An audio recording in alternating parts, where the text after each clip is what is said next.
I've had people put me down because I didn't look like them. I look stronger. I've had people look past me because of the color of my skin. I've had people overlook me because I was a woman. No matter what color my hair is, no matter how long my nails are, no matter how outspoken I am, my talent speaks for itself. When I step on the track, it doesn't matter what I look like, what color I am. If I can do it, I'm gonna do it. If the talent speaks for itself. I've been through so much. I've seen so much. I've been attacked so many times. Death threats. I've been sexualized. Black women have been breaking barriers for generations. Black women in athletics are no different. However, while there have been gains in places such as youth sports, collegiate sports, and professional sports, the struggle continues. These women have been stereotyped, ignored, and sometimes unnoticed. As a result, I decided to take a look at how current and former athletes and coaches are addressing this issue as part of their mental health. This is Silent Struggles, addressing the mental health stigma surrounding Black female athletes.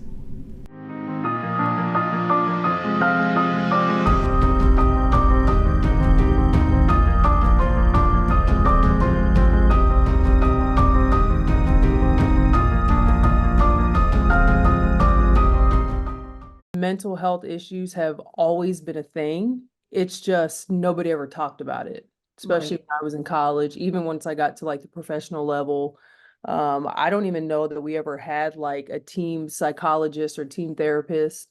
When I was like, while I was at Temple, I definitely had teammates that probably could have benefited from that. And so I just think there's just more awareness being brought to that space where now like it's important. Of not only athletes, but people in general. So Temple was like introducing different avenues for mental health and like awareness, and to kind of capture that, we did have a sports psychologist specifically for our team, and we would talk about a whole bunch of different things. But that was an avenue that we would use all the time. And I think like in D1 in general, way back when in 2013, it was like on the rise. We have TUL, which is the like mental well-being services for athletes, ran by Dr. Coakley, who is actually a Black woman. So she's great. I think it could be useful for more people to know about her and her services, like at the beginning of like the school year, for it to be like known that she's here and here for the student athletes, and for her to show face because she is a Black woman. I know we have different types of groups like Morgan's Message.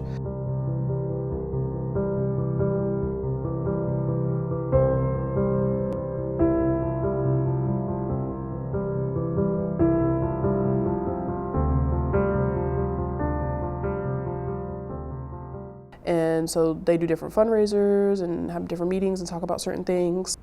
Mental health is very, very important for everybody, and not just athletes, but I think it's important that we have a safe space for them. We've gone through quite a bit, with the pandemic and all that, so there are lots of ways people are dealing with it, but I think it's important that we have a safe space for people to be able to talk, for us to be able to utilize our resources, so that we're all feel comfortable. That's like when the support becomes so important. And I think being on this team of Black people helps so much. Yes, there's still this high standard. Yes, you still have to not complete, but kind of meet a certain expectation. There is still this understanding of, we know as far as like racially and athletically, the kind of toll that your mind and body could be going through. In 2021, Black females made up only 12% of all female athletes at the Division I level. Next, we'll see how this small percentage of Black women are seen by others. And so now that I'm out of that bubble, like, yeah, you are more aware. I am for sure more aware of the fact that I'm a Black female in the United States. And so there's different ways that I will communicate to like some of the people that I work with. Like I can joke and like I can say stuff to guys and get my point across, like the people that I work with, in like a silly manner where like nobody takes offense to it. But yeah, there are some things where I'm like, man, I need to figure out how to address it because it's not okay. I feel like you feel like you have to try twice as hard. Not even just for playing time, just for like to be heard in a lot of different ways. And I mean, like, even just take like being a female out of it, just to be a Black athlete, you feel like you're on display in so many different ways, and you have to act a certain way in a lot of times. Whether that's like true to yourself or it's something like a role you have to play, you have to be mindful of that. Predominantly Black team, I can be myself. I can say whatever I want, not whatever I want. Like there's still there's a level of appropriateness, but I can be authentically Black. Whereas I just went to Vanderbilt, PWI, where most of my teammates were white, had white coaching staff, so I found myself code switching more and just holding back a little bit more. So I feel like now I have the space to be more myself. There's a fine line for Black female athletes as they navigate through stereotypes while asserting their athletic ability. But these Black women don't just face this issue while playing in front of mostly white crowds. For me, I was always the type of player that like I was able to tune out my surroundings when I played. Like I could block out the fans visually and like even hear like the fans screaming and this, fans think they can say whatever they want. Like I always did a very good job of tuning that out. It was really when we would like go to other schools in a way that, had a certain view of Temple and had a certain view of Philly and had a certain view of North Philly. And they automatically just assume the worst in every single way. I think the main thing that I come across is like, we get a lot of taunting. So like from, especially like on away trips, like you get the band or like the student section, like taunting. And I think the hardest part for me, because of the competitive spirit and nature of the sport, there comes a certain level of aggressiveness, competitiveness, and the taunting can bring that out tenfold. So learning to compose that is really, really hard. We've had some experience on the road, which were not favorable, and it led to us filing a complaint. And it's not something I want my girls to have to put up with. And in one of the places we played, there were some racist taunts and things like that at our team, and it was upsetting. There are often challenges inside an athlete's locker room with fellow peers, coaches, trainers, and university staff. In 2022, college sports received a letter grade of a C for racial and gender hiring from the Institute of Diversity and Ethics in Sport. 15% of Black women hold a position as athletic directors at D1 institutions, excluding historically Black colleges and universities. And these athletes and coaches are well aware. Once you start meeting people, like whether it's athletic directors at the collegiate level or it's front office like GM, president, all of that, like those were the people that tended to not look like we do. And so you do try to, it's a struggle when you're younger. You're like, okay, how do I interact with this individual? How do I communicate without it feeling uncomfortable? As I got older, like one of my nicknames was Candid Candace. Like I just don't give a shit. Like I will have a conversation, be extremely transparent, honest, say what's on my mind, regardless of who you are. If I offend you, I apologize, but I mean, somebody's got to keep it real. I think if you have and this is where it gets hard because obviously you're recruiting based upon talent and you're recruiting the type of player that you think wants to come to that area to play. And so Philly is Philly. Like that already, it's difficult to get white players to go there. And so you're working around like just your environment as it is. But yeah, obviously I think the more diverse your staff and your team, the higher the chance of people being more comfortable in that shared space. Hilariously, Temple had like one of the most blended teams at the time. If you look at like other teams in our conference at the time, you'd look at Temple and be like, yo, wait, we got a whole bunch of people. We had like Hawaiians on our team, we had Europeans on our team. It was me, another mixed girl, and one other Black female athlete on our team. And then other than that, we had some Hawaiians. Speaking to donors, speaking to alums, that side of the business, there is more putting on face, which that's with anything. So it's all good. It's part of what we sign up for. I have no problem with it, but I do like the fact that especially in this team, when we come together, there is this acceptance of who we are and our most authentic state. I went through quite a bit when I was a player, and an example of that was my coach, who, when I played in college, I was the only African American on my team. And in the 70s, when we traveled to different areas, black people weren't allowed to go into restaurants. So when we went into a restaurant, they would say, we would serve you all, but we're not serving her. And my coach stood up for me, who was a white coach. She stood up and said, well, if she can't eat here, we're not eating here. And we eventually started packing sandwiches when we went on the road, so we wouldn't have to endure that.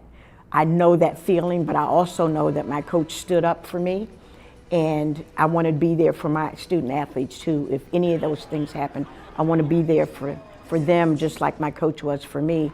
Going through all of that, I don't want them to have to go through that again. Suicide is the second leading cause of death for student athletes.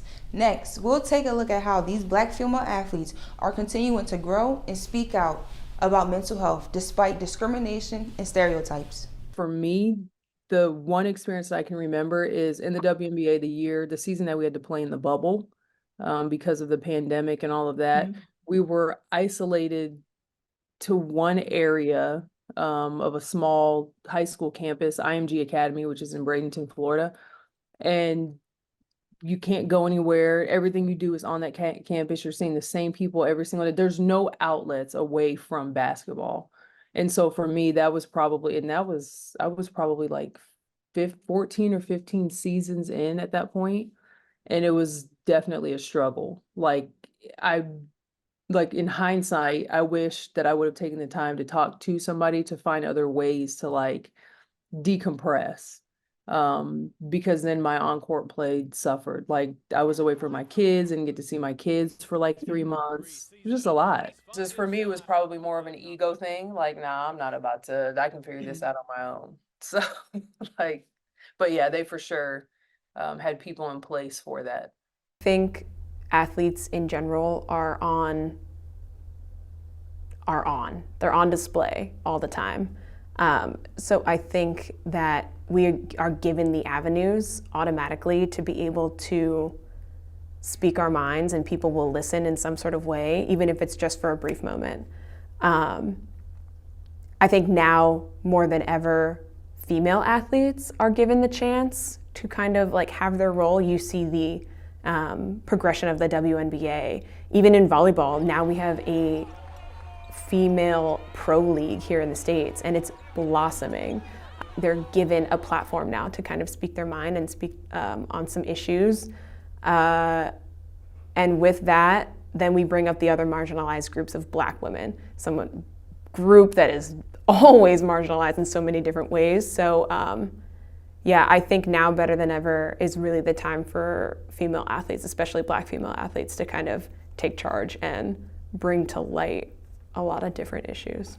I think being a Black female athlete, people expect some type of aggression, a certain level of athleticism, whereas my white counterparts, they just don't expect that. I think there's also like there's a certain level of lenience to my white counterparts than there is with people who share my identity. Yeah, I think you can even see that if you look at like LSU versus Iowa in the championship last year, just when people made a big deal of Angel Reese showing certain body movements and versus when Caitlin Clark did. There's a double standard. We all know that there's a white-black issue here, because the fact of the matter is when Caitlin did it, people were celebrating it, and they were talking about nothing but her greatness. But then the second her sister stepped up and threw it back in her face, now you got half the basketball world saying, well, you know what, that's not the classiest thing to do. Yeah. That's not the way. It was the exact same thing. It was the exact same thing. My opinion is that it does boil down to race and ethnicity. People like to paint this picture that Black women are too much, doing too much, too aggressive, out of pocket. But Caitlin Clark did the exact same thing. And it was just like, oh, she's playing a game. Angel Reese is playing a game too. She's playing the actual game and then the game side of the business. We're in a business, and that to some people you have to play that as well. And you see that now with NIL, and I mean, they're both like making probably around the same amount of money. So it's just like, I mean, we have to take, I mean, and of course you don't want to minimize color because that takes away the conversation, but we have to look at it as two athletes and them putting on a performance and being who they are while they play. Even with struggles in the past, they are optimistic about the future. Breaking the stigma for those who struggle with their mental health is a focus for current and former athletes. It is vital to the future success and well-being of the sport, and those players who sacrifice so much for the entertainment of others. I think it's just educating. I think if you can show give examples of like big time athletes, or as you're saying, like Black female athletes that have gone through that or have a similar journey. I know for me, I can't speak for others. It's kind of like, okay, this might be like something that I'd be interested in doing if I see certain examples of like really successful athletes that have gone through that process. My best opinion, the first one would be to offer more situations that like Black females are put in, Black student athletes, especially Black female student athletes. I don't think those situations are, I guess, what's the word I want to say? Monitored enough? Like really, and maybe that's like you need to interview a lot more Black female athletes and really understand their situations. I don't feel like they're being highlighted enough in that way. I'm glad you're doing this. And another way would just to be probably just, I know I sound like kind of a broken record, but just give them the platform to be able to express themselves as they need to. Be able to highlight them and also really like show their personality. Yes, they're a female athlete. Yes, they're a Black female athlete, but also like who are they outside of it? Really bringing some humanity to them, I think is a really big part. There's so much emphasis on our appearance in so many different ways and like good and bad. I feel like that's something that can really be explored in a lot of different ways, but also like if I'm thinking about the avenues, like I feel like the Black female athlete experience is something so unique. And when you're filling out a survey of like, oh, do you experience mental health? Like as a Black person, as a woman, but those two aren't fused together. So even like offering a therapist that really understands that in a way, maybe like a specialized therapist could be in a way, could be an avenue for that as well. Yeah, we did a mental health awareness game here. And I mean, that's all good and dandy, you know, but there's only so many people in the stands that hear our message. Obviously, social media is a powerful tool, continuing to use that platform. And then again, like discussions, like it's okay not to be okay. I think also too, like making it a priority for coaches to touch on that with their players. Like if you're not okay, you can come say something, like, you know, we'll figure it out together. We'll, you know, work through whatever it is, find you resources, especially when coaches don't match the demographics of their players. I think that's an important message to share. But specifically for Black females, destigmatizing the conversation around mental health. It's unfortunate because there's always going to be a stigma, I think.